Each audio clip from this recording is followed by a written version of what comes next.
Hello students, welcome to my YouTube channel UV learn. आज हम class 9 science का chapter number 2 जो है is matter around us pure, इसके क्वेश्चन आंसर्स करेंगे। और जैसा कि आप जानते हैं हम क्वेश्चंस कवर करने वाले हैं पूरे चैप्टर के अंदर, जितने भी टेक्स्ट के अंदर हैं वो भी, और लास्ट में जो एक्सरसाइज है वो भी।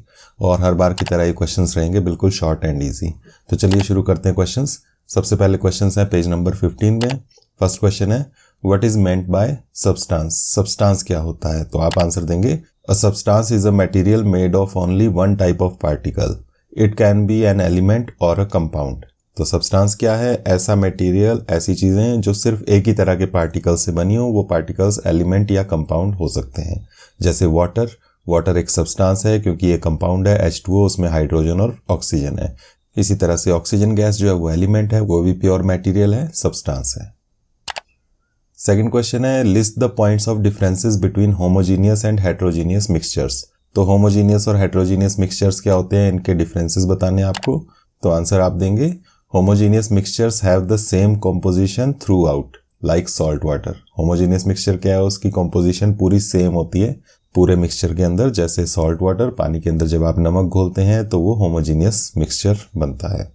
और दूसरा, heterogeneous mixtures have different compositions in different parts like sand in water. Heterogeneous mixture में कॉम्पोजिशन सेम नहीं रहती पूरे मिक्सचर के अंदर, वो डिफरेंट होती है। जैसे पानी के अंदर अगर आप सैंड मिक्स कर दें तो वो पूरी घुलती नहीं है, पानी अलग सैंड अलग रहती है। उसमें अलग अलग जगह पर आप देखेंगे तो कहीं आपको सैंड ज़्यादा दिखेगी, कहीं पानी ज़्यादा दिखेगा।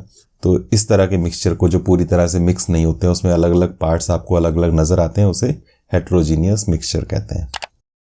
इसके बाद पेज नंबर 18 है। यहाँ पर फर्स्ट क्वेश्चन है differentiate between homogeneous and heterogeneous mixtures with examples.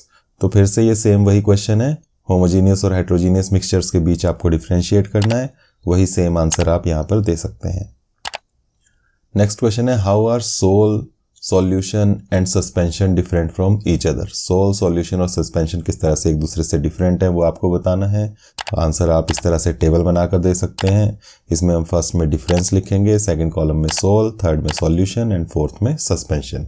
पहला डिफरेंस क्या है, मिक्सचर टाइप, किस तरह का मिक्सचर है ये। तो सोल जो है ये कोलाइड होता है, सॉल्यूशन होमोजीनियस मिक्सचर होता है, सस्पेंशन हेट्रोजीनियस मिक्सचर होता है। पार्टिकल साइज का डिफरेंस भी होता है इन तीनों में। सोल के अंदर मीडियम होता है पार्टिकल साइज, सॉल्यूशन में बहुत छोटे छोटे होते हैं और सस्पेंशन में लार्ज होते हैं। इसी वजह से सॉल्यूशन जो है उसके पार्टिकल्स हमें नज़र नहीं आते, सस्पेंशन में लार्ज पार्टिकल्स हैं इसलिए पार्टिकल्स हमें नज़र आते हैं। और सोल जो है उसमें मीडियम साइज के पार्टिकल्स होते हैं, वो हमें अपनी आंखों से नज़र नहीं आते, पर उसके थ्रू अगर हम लाइट पास करें, जैसे टॉर्च से लाइट करें, तो उसके पार्टिकल्स फिर नज़र आना शुरू हो जाते हैं। नेक्स्ट डिफरेंस पार्टिकल विजिबिलिटी, वही जो हमने कहा, not visible and visible. Sol और सॉल्यूशन में हमें अपनी आंखों से पार्टिकल्स नजर नहीं आते, सस्पेंशन में नजर आते हैं। इसके बाद नेक्स्ट डिफरेंस में हम एग्जांपल देंगे। सोल का एग्जांपल है मिल्क, सॉल्यूशन में आ गया salt in water, suspension mud in water या सैंड इन वाटर आप दे सकते हैं। नेक्स्ट क्वेश्चन है to make a saturated solution 36 gram of sodium chloride is dissolved in 100 gram of water at 293 kelvin, find its concentration at this temperature. तो 100 ग्राम पानी के अंदर 36 ग्राम सोडियम क्लोराइड यानी कि सॉल्ट, नमक आपका घोला हुआ है, उसकी कॉन्सेंट्रेशन बतानी है। तो कॉन्सेंट्रेशन कैसे फाइंड करते हैं, concentration is equal to mass of solute upon mass of solution multiplied by 100%। Solute क्या है, जिसको मिक्स किया गया है, जो स्मॉलर क्वांटिटी में है, 36 ग्राम सोडियम क्लोराइड।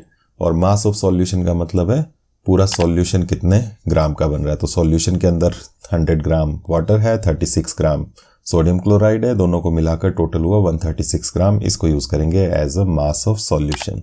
तो आंसर होगा 36 अपॉन 136 मल्टीप्लाइड बाय 100%। और इसको जब आप सॉल्व करेंगे, कैलकुलेट करेंगे, तो आंसर आएगा 26.47%। इसके बाद पेज नंबर 19 में क्वेश्चन हैं। First, classify the following as chemical और फिजिकल चेंजेस। तो केमिकल चेंजेस हैं या फिजिकल चेंजेस हैं वो आपको बताना है। इसमें फर्स्ट है कटिंग ऑफ ट्रीज, पेड़ों को काटते हैं जब हम, तो ये किस तरह का चेंज है, ये है फिजिकल चेंज। फिजिकल चेंज का मीनिंग है कि जिसमें मटेरियल चेंज नहीं होता, मटेरियल वही रहता है, बस उसका शेप, साइज या उसकी स्टेट चेंज होती है। तो ट्रीज जब काटते हैं तो पेड़ वही रहता है, लकड़ी वही रहती है, उसमें कोई चेंज नहीं होता, बस उसको हम टुकड़े कर देते हैं उसके। Next, melting of butter in a pan. तो बटर को भी अगर पैन में मेल्ट कर रहे हैं, पिघला रहे हैं, तो उसकी सिर्फ फिजिकल स्टेट चेंज हो रही है, वो सॉलिड से लिक्विड में कन्वर्ट हो रहा है, रह रहा है वो बटर ही, तो उसमें भी फिजिकल चेंज हो रहा है। Next, rusting of almirah. एल्मीरा में जो आयरन है, लोहा है, उसमें जब रस्ट लगती है, जंग लगती है, तो उसका लोहा चेंज हो जाता है, तो ये केमिकल चेंज हुआ, इसमें मटेरियल ही चेंज हो गया। Next, boiling of water to form steam. पानी को जब उबाला जाता है, उससे स्टीम बनती है, भाप, तो वो फिर से हमारी सिर्फ स्टेट चेंज हो रही है, वो लिक्विड से गैस में कन्वर्ट हो रहा है, तो ये फिजिकल चेंज है।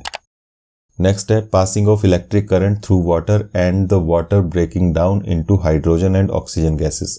तो पानी में से जब करंट पास करते हैं तो पानी जो है हाइड्रोजन और ऑक्सीजन गैसेस में ब्रेक डाउन हो जाता है, अलग अलग हो जाता है, टूट जाता है। तो ये किस तरह का चेंज है? ये भी केमिकल चेंज है, क्योंकि यहाँ पर मटेरियल चेंज हो गया, वाटर से हाइड्रोजन गैस अलग हो गई, ऑक्सीजन गैस अलग हो गई। Next, dissolving common salt in water. पानी के अंदर अगर हम नमक डालें तो ये घोलने का जो प्रोसेस है, ये किस तरह का चेंज है? तो ये है फिजिकल चेंज, इसमें कोई मटेरियल चेंज नहीं हो रहा है, वाटर वाटर ही रहता है, सॉल्ट उसके अंदर सॉल्ट ही रहता है। अगर आप इसको अलग भी करना चाहें तो इवेपोरेशन से हम अलग कर सकते हैं, पानी भाप बनकर उड़ जाएगा और सॉल्ट एज इट इज रह जाएगा। Next, making a fruit salad with raw fruits. तो फ्रूट्स लेकर उनसे फ्रूट सैलेड बनाना, वहाँ भी काट कर बस पीसेस कर रहे हैं, फ्रूट्स वही के वही रहेंगे, तो ये भी फिजिकल चेंज है। इसके बाद नेक्स्ट है burning of paper and would. तो कागज़ लकड़ी को जब आप जलाते हैं, मटेरियल चेंज हो जाता है, वो कागज़ या लकड़ी जैसा बिल्कुल नहीं रहता, राख बन जाती है, इसलिए वो केमिकल चेंज है। नेक्स्ट क्वेश्चन है try segregating the things around you as pure substances और मिक्सचर्स। तो अपने आसपास की चीज़ों को अलग अलग हिस्सों में बांटना है, प्योर सब्सटेंसेज कौन से हैं और मिक्सचर कौन से हैं। तो उसके लिए आप अपने आसपास की चीज़ों को देखकर उसके एग्जांपल्स यहाँ पर दे सकते हैं, जैसे प्योर सब्सटेंसेज में salt, iron, water, oxygen etcetera, ये सारे प्योर सब्सटेंसेज हैं। और मिक्सचर्स के अंदर आ गया air, soil, T, milk etcetera. Air जो है उसमें कई सारी गैसेस मिक्स हैं, सॉइल के अंदर बहुत तरह के मटेरियल्स होते हैं मिक्स, चाय बनाने के लिए भी आप डिफरेंट मटेरियल्स मिक्स करते हैं, मिल्क जो है वो भी मिक्सचर है कई सारे मटेरियल्स का। इसके बाद पेज नंबर 22 में है एक्सरसाइजेस। इसमें फर्स्ट क्वेश्चन है which separation techniques will you apply for the separation of the following. तो यहाँ पर कुछ मिक्सचर्स दिए हैं, उनको आप सेपरेट करने के लिए किस टेक्निक का यूज़ करेंगे वो आपसे पूछा है। फर्स्ट है इसमें sodium chloride from its solution in water. तो अभी हमने बात की नमक को पानी से अलग करना हो तो कैसे अलग करेंगे, उसके लिए टेक्निक है इवेपोरेशन। पानी जब भाप बनकर उड़ जाएगा, सोडियम क्लोराइड यानी कि नमक आपका बच जाएगा। नेक्स्ट है ammonium chloride from a mixture containing sodium chloride and ammonium chloride. तो ये दो केमिकल्स हैं, सोडियम क्लोराइड तो कॉमन सॉल्ट है हमारा नमक, और इसके साथ उसमें अमोनियम क्लोराइड मिक्स है। दोनों देखने में नमक जैसे लगते हैं, अब मिक्स हो गए हैं, उनको अलग कैसे करें।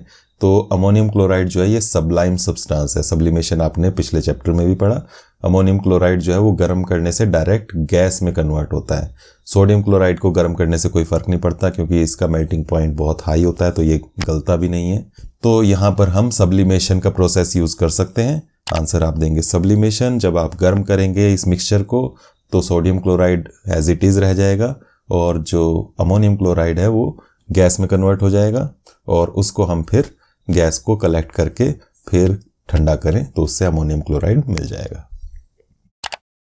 नेक्स्ट है small pieces of metal in the engine oil of a car. Car के इंजन ऑयल में मेटल के छोटे छोटे पीसेस हैं, तो उनको अलग कैसे करें, तो उसको आप फिल्टर करके छान कर सकते हैं। तो यहाँ पर आपका आंसर हो जाएगा filtration. Next, different pigments from an extract of flower petals. तो फूलों की जो पंखुड़ियाँ होती हैं उनसे अगर अलग अलग पिगमेंट्स, मतलब कलर के जो मटेरियल है उनमें जो अलग अलग कलर्स हैं उनको डिफ्रेंशिएट करना हो, उनको सेपरेट करना हो तो किस तरह से करेंगे। इसके लिए जो मेथड यूज़ होता है वो है क्रोमेटोग्राफी। क्रोमेटोग्राफी में क्या करते हैं हम, जो पेटल में कलर है, पिगमेंट है, उसको हम वाटर में डिज़ोल्व कर लेंगे, मिक्स कर लेंगे, और उसके बाद उसमें एक क्रोमेटोग्राफी पेपर होता है उसको यूज़ करेंगे। पेपर उसके अंदर डिप करेंगे और थोड़ी देर उसको छोड़ देंगे, तो पेपर में वो कलर ऊपर आना शुरू हो जाएंगे, जैसा कि आप साइड में वीडियो में देख सकते हैं। और कुछ टाइम बाद वो कलर आपको अलग अलग नज़र आना शुरू हो जाएंगे, क्योंकि डिफरेंट कलर्स जो होते हैं वो डिफरेंटली एब्जॉर्ब होते हैं उस पेपर पर। Next, butter from curd. तो ये आपने देखा होगा, अपने घरों में आप करते भी होंगे कि कर्ड में से बटर कैसे अलग किया जाता है। तो इसके लिए कर्ड को हम चर्न करते हैं, घुमाते हैं। इसके लिए चर्निंग मशीन होती है या मदानी कहते हैं उसे। उससे जब हम इसको रोटेट करते हैं तो बटर अलग हो जाता है, कर्ड अलग रह जाता है, जिससे लस्सी बन जाती है। तो इस प्रोसेस को कहते हैं सेंट्रीफ्यूगेशन। सेंट्रीफ्यूगेशन प्रोसेस है जिसमें मटेरियल वेट के अकॉर्डिंग एक दूसरे से अलग होते हैं। नेक्स्ट है ऑयल फ्रॉम वाटर। तो पानी और तेल जो है आपस में मिक्स नहीं होते हैं, आप जानते हैं। इनको अगर एक ग्लास में आप रख भी दें मिक्स करके तो थोड़ी देर बाद ये सेटल हो जाएंगे, क्योंकि वाटर जो है वो हैवी होता है, वाटर नीचे रह जाता है, ऑयल ऊपर आ जाता है। तो इनको सेपरेट करने के लिए हम यूज़ कर सकते हैं 2 मेथड्स, डिकेंटेशन या फिर यूजिंग अ सेपरेटिंग फनल। क्योंकि ऑयल और वाटर के मिक्सचर में ऊपर ऑयल है, तो डिकेंटेशन का मतलब है उसको एक बर्तन से दूसरे बर्तन में पलटना। तो ऊपर से जो ऑयल है वो दूसरे कंटेनर में आपके पास आ जाएगा और वाटर वहीं पर रह जाएगा। तो इस तरह से हम सेपरेट कर सकते हैं। और दूसरा है सेपरेटिंग फनल। इसके लिए हम फनल यूज़ करते हैं, उसमें नीचे नॉब होती है, नॉब को घुमाकर नीचे से हम वाटर को निकाल लेते हैं और नॉब को फिर क्लोज कर देते हैं और ऑयल ऊपर रह जाता है। तो इन दोनों मेथड्स में से एक यूज़ कर सकते हैं कोई भी। नेक्स्ट है टी लीव्स फ्रॉम टी। चाय में से चाय की पत्ती को कैसे अलग करते हैं, तो उसके लिए आप छान कर यूज करते हैं। प्रोसेस हो गया फिल्ट्रेशन। नेक्स्ट है आयरन पिन्स फ्रॉम सैंड। तो रेत में लोहे की पिन्स सबकी मिक्स हो गई हैं, उनको अलग करना हो तो आप जानते हैं लोहा जो है वो मैग्नेट की तरफ अट्रैक्ट होता है। तो यहाँ पर मैग्नेटिक सेपरेशन यूज कर सकते हैं। सैंड के ऊपर से मैग्नेट को घुमाएं तो जितनी भी आयरन पिन्स हैं मैग्नेट से अट्रैक्ट होकर चिपक जाएंगी और इस तरह से सेपरेट हो जाएंगे दोनों एक दूसरे से। Next wheat grains from husk. तो गेहूं के दाने जो हैं, गेहूं के बीज जो हैं, गेहूं का जो अनाज है उसको भूसे से कैसे अलग करें, तो उसके लिए जो मेथड यूज़ होता है वो है विनोइंग। आप एक हाइट से व्हीट के ग्रेन्स को गिराते हैं और उसमें से जो हस्क है उसको हवा से उड़ाते हैं। तो इसके लिए हवा जब चल रही हो या फैन का यूज़ करके उसको अलग करते हैं। इस मेथड को कहते हैं विनोइंग। नेक्स्ट है fine mud particles suspended in water. तो बारीक मिट्टी के पार्टिकल्स हैं जो पानी में मिक्स हुए हैं। तो इनको अलग करने के लिए क्या करेंगे, हम इनको थोड़ी देर के लिए छोड़ देंगे और वो नीचे सेटल हो जाएंगे और उसके बाद हम उनको अलग कर सकते हैं। तो यहाँ पर यूज़ होगा method sedimentation and filtration. Sedimentation का मतलब है वो पार्टिकल्स नीचे बैठने देना। बैठ जब गए तो उसके बाद हम फिल्टर पेपर, एक पेपर होता है उसका यूज़ करके वाटर को फिल्टर कर सकते हैं और मड पार्टिकल्स अलग हो जाएंगे। नेक्स्ट क्वेश्चन है right the steps you would use for making tea. Use the word solution, solvent, solute, dissolve, soluble, insoluble, filtrate and residue. तो हमें चाय बनाने के स्टेप्स लिखने हैं लेकिन साथ में इन वर्ड्स का यूज करना है। तो किस तरह से हम स्टेप्स दे सकते हैं। First, take water and heat it. इसमें वाटर क्या है, सॉल्वेंट है। पानी लिया, पानी को गर्म कर रहे हैं, पानी सॉल्वेंट है, इसमें हम बाकी चीजें घोलेंगे। सॉल्वेंट उस मटेरियल को कहते हैं जिसमें हम बाकी चीजें मिक्स करके मिक्सचर बनाते हैं। Second, add tea leaves. इसमें चाय की पत्ती डालो। चाय पत्ती जो है वो सॉल्यूट है। जिस चीज को हम घोलते हैं सॉल्वेंट के अंदर उसे हम सॉल्यूट कहते हैं। Some part dissolves, rest is insoluble. तो चाय पत्ती जब हम डालते हैं तो उसमें से कुछ पार्ट डिजॉल्व हो जाता है, उसमें घुल जाता है, जिससे कलर आ जाता है डार्क कलर, और बाकी इनसॉल्यूबल रह जाता है जो घुलता नहीं है। Third, add sugar. चीनी डालेंगे। चीनी भी क्या है, सॉल्यूट है। इट डिजॉल्व्स इन वाटर, पानी के अंदर डिजॉल्व हो जाएगी। Next, add milk forms a solution. तो मिल्क ऐड करते हैं। मिल्क क्या बना देता है उसके अंदर, सॉल्यूशन बना देता है। Next, after boiling filter the T. उसके बाद हम चाय को छान लेंगे। यहाँ पर फिल्ट्रेट है टी, फिल्टर करके जो हमारे पास आया वो है चाय, और रेजिड्यू जो बच गया छलनी के ऊपर वो है चाय पत्ती, टी लीव्स। तो यहाँ पर इस तरह से हमने सारे वर्ड्स यूज कर लिए। नेक्स्ट क्वेश्चन है Pragya tested the solubility of 3 different substances at different temperatures and collected the data as given below. Results are given in the following table as grams of substance dissolved in 100 grams of water to form a saturated solution.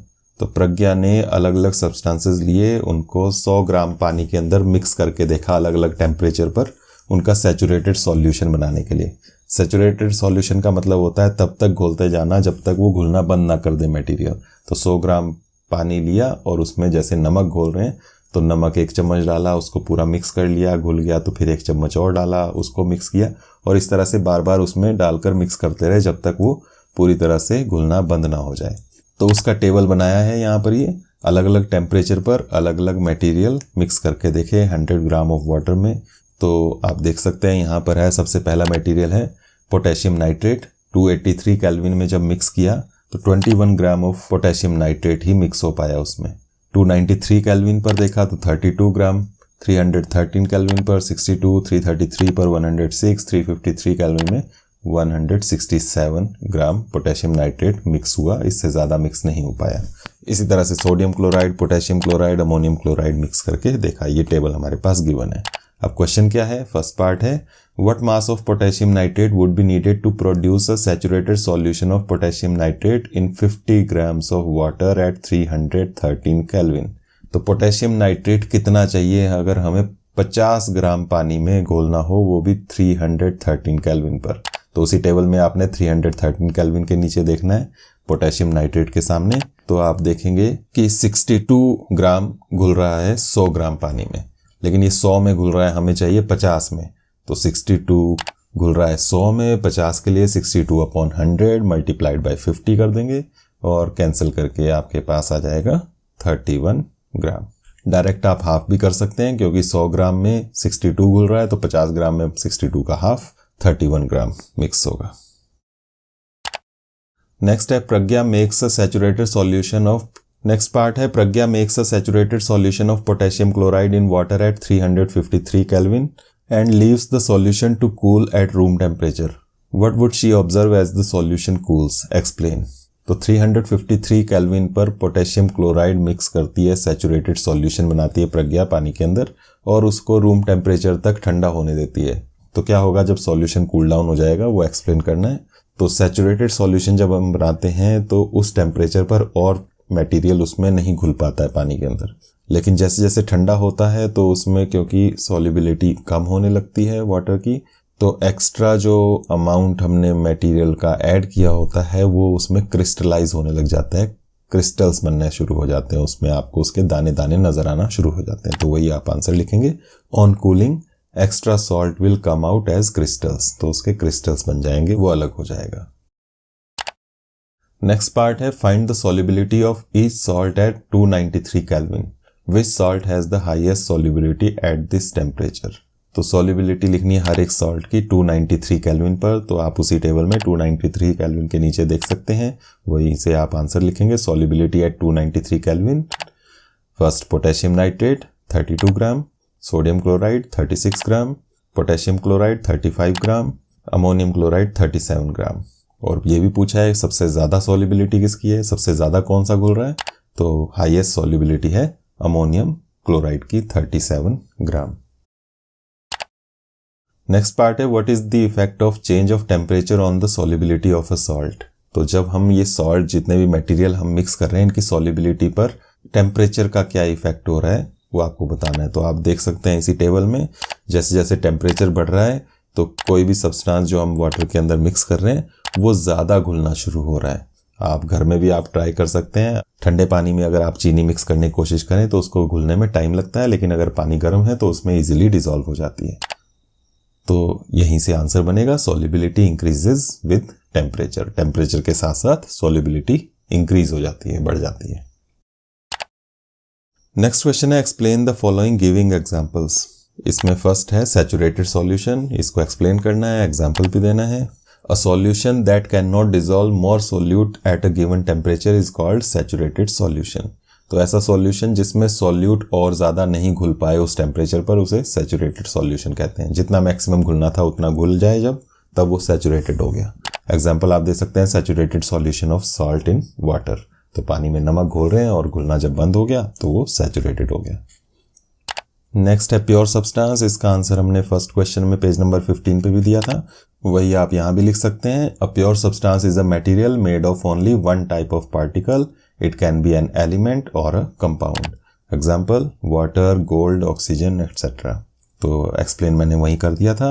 Next पे चलते हैं colloid. Colloid की भी बात हमने soul solution और suspension वाला जो क्वेश्चन था उसमें की थी।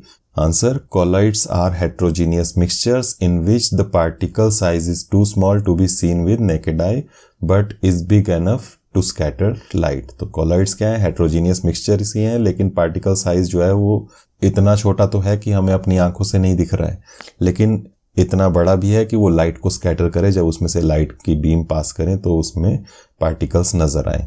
एग्जाम्पल दे सकते हैं milk, smoke, cloud, shaving cream etcetera, इन सबको कोलाइड कहा जाता है। ये सभी कोलॉइड हैं। Next, suspension. Materials that are insoluble in a solvent and have particles that are visible to naked eyes form a suspension. A suspension is a heterogeneous mixture. तो suspension भी heterogeneous mixture है। इसमें solvent के अंदर insoluble material mix होता है और वो हमें अपनी naked eyes से visible होता है। Example, sand in water, chalk powder in water. पानी के अंदर रेत डालो, chalk powder डालो तो वो अलग ही रहता है, पानी में घुलता नहीं है। इसे suspension कहते हैं। नेक्स्ट क्वेश्चन है, classify each of the following as homogeneous और हेट्रोजीनियस मिक्सचर। तो आपको बताना है जो नीचे यहाँ पर सब्सटेंसेस दिए हैं वो होमोजीनियस मिक्सचर हैं या हेट्रोजीनियस मिक्सचर हैं। फर्स्ट है यहाँ पर सोडा वाटर। तो सोडा वाटर जो है पूरा घुला होता है, उसमें कोई मटेरियल आपको अलग अलग नजर नहीं आते हैं, इसलिए होमोजीनियस मिक्सचर है। Next, would. वुड जो है अगर आप काट कर देखें लकड़ी को अंदर से तो उसमें अलग अलग पार्ट्स नजर आते हैं, अलग अलग कलर्स नजर आते हैं उसमें, तो वो है heterogeneous mixture. Next, air. Air जो है वो पूरी तरह से मिक्स्ड है, अलग अलग गैसेस उसमें अलग अलग नजर नहीं आती हैं, इसलिए वो है होमोजीनियस मिक्सचर। सॉइल। सॉइल में अलग अलग पार्टिकल्स अलग अलग नजर आते हैं, उसमें आपको पत्थर भी नजर आते हैं, रेत भी नजर आती है, मिट्टी भी नजर आती है। मिट्टी में भी अलग अलग मटेरियल होते हैं, कहीं मिट्टी डार्क होती है, कहीं लाइट होती है, तो इसलिए ये हो गया हेट्रोजीनियस मिक्सचर। विनेगर। सिरका। सिरका जो है वो पूरा घुला होता है, उसमें अलग अलग पार्टिकल्स नहीं दिखाई देते हैं, इसलिए है homogeneous mixture. Next, filtered T. छानी हुई चाय, तो उसमें भी कोई पार्टिकल अलग अलग नजर नहीं आ रहे हैं, इसलिए वो भी है होमोजीनियस मिक्सचर, पूरी तरह से घुला हुआ है उसमें सब कुछ। नेक्स्ट क्वेश्चन है, how would you confirm that a colourless liquid given to you is pure water. तो आपको अगर एक कलरलेस लिक्विड दिया जाए तो कैसे कंफर्म करेंगे कि वो प्योर वाटर है या नहीं है। तो इसका आंसर इस तरह से दे सकते हैं, to confirm that a colourless liquid is pure water, check that it has no smell and boils exactly at 100 degree Celsius. तो उसको चेक करने के लिए एक तो पहले स्मेल चेक करो, उसके अंदर कोई स्मेल नहीं होनी चाहिए, और साथ में प्योर वाटर जो है वो 100 डिग्री सेल्सियस पर बॉयल होता है, उबलता है। तो अगर उबालते हैं उसका टेम्परेचर चेक करते हैं, एग्जैक्टली 100 डिग्री सेल्सियस निकलता है, इसका मतलब वो प्योर वाटर है। नेक्स्ट क्वेश्चन है, which of the following materials fall in the category of a pure substance. नीचे मटेरियल्स दिए हैं, इनमें से कौन कौन से प्योर सब्सटेंस हैं वो आपको बताना है। यहाँ पर आपके पास मटेरियल्स हैं ice, milk, iron, hydrochloric acid, calcium oxide, mercury, brick, would, air. तो इनमें से कौन कौन से प्योर सब्सटेंस हैं वो आपको बताना है। प्योर सब्सटेंस हमने पहले बात की, जिसमें एक ही तरह का मटेरियल हो, अलग अलग चीजें मिक्स ना हो। तो यहाँ पर प्योर मटेरियल्स, प्योर सब्सटेंसेस बनेंगे ice, iron, hydrochloric acid, calcium oxide, mercury. इसके अलावा मिल्क, ब्रिक, वुड, एयर ये प्योर नहीं है, इनके अंदर डिफरेंट मटेरियल्स मिक्स होते हैं। नेक्स्ट क्वेश्चन है, identify the solutions among the following mixtures. इनमें से सॉल्यूशंस बताने हैं। सॉल्यूशन क्या है? होमोजीनियस मिक्सचर हैं, जैसे हमने पहले बात की, जिसमें अलग अलग पार्टिकल्स हमें अलग अलग नजर नहीं आते हैं। तो मिक्सचर्स आपको दिए हैं सॉइल, सी वाटर, एयर, कोल, सोडा वाटर। तो इनमें से सॉल्यूशंस कौन कौन से हैं? आंसर आप देंगे C water, air and soda water are solutions. इसके अलावा सॉइल और कोल जो हैं, इनकी बात हमने पहले भी की। ये हेट्रोजीनियस मिक्सचर्स हैं, इनमें डिफरेंट पार्टिकल्स अलग अलग नजर आते हैं, उनकी कंसंट्रेशन अलग अलग जगह अलग अलग होती है।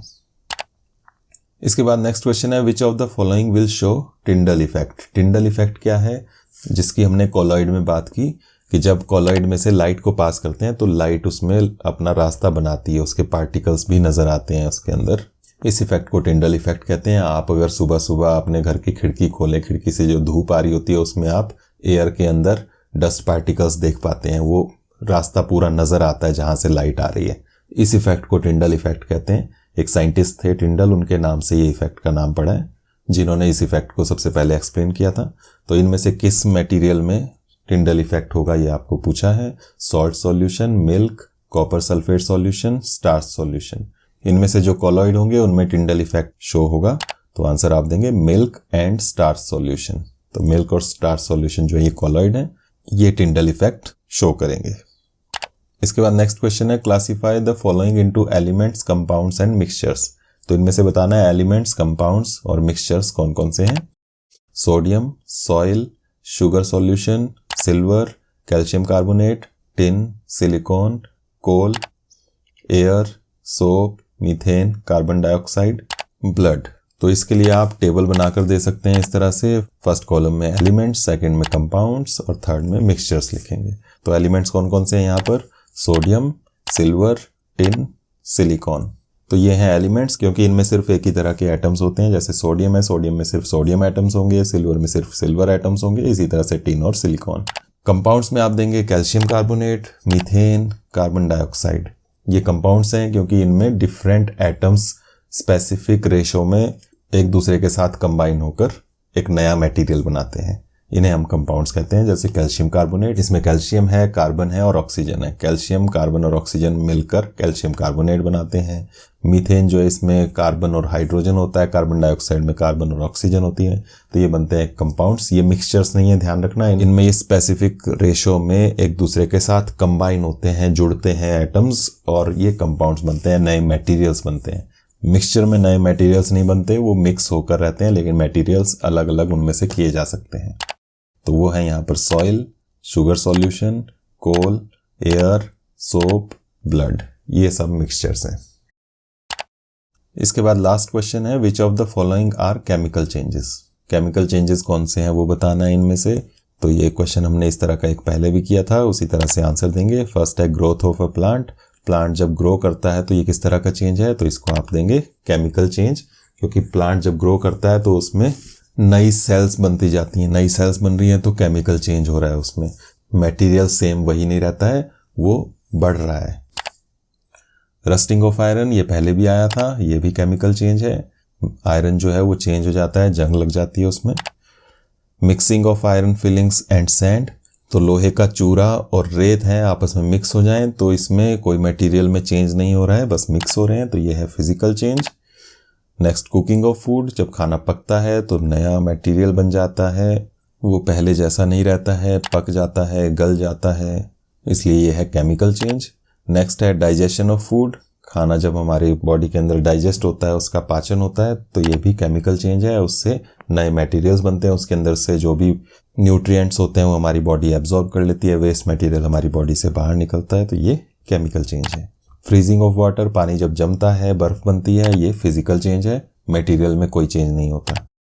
Burning of a candle, candle जब जलती है तो उसमें कार्बन डाइऑक्साइड निकलती है, हीट निकलती है, लाइट निकलती है, तो ये भी एक केमिकल चेंज है।